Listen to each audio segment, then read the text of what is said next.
एक औरत ने एक दिन अपने शौहर का मोबाइल चेक किया। लड़कियों के नाम कुछ इस तरह सेव किए हुए थे।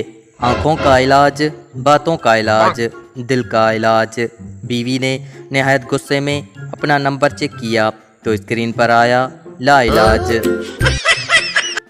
शौहर अपनी मोटी बीवी से, मैं एक फ़िल्म बना रहा हूँ, तुमको उस फिल्म में काम करना है।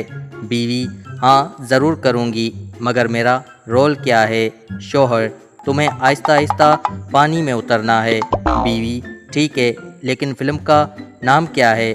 शौहर, फ़िल्म का नाम है गई भैंस पानी में। Oh no! एक बूढ़ी औरत तरबूज काट रही थी। अचानक उसकी आंखों में आंसू आ गए। उसकी बहू पास बैठी थी।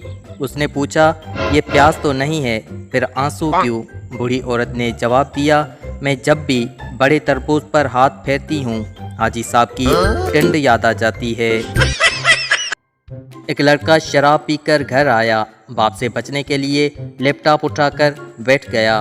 बाप, पीकर आए हो बेटा? नहीं तो अब्बू आप खामखा शक करते हैं। बाप, कमीने, तो फिर सूटकेस उठाकर क्या टाइप कर रहा है? Oh no!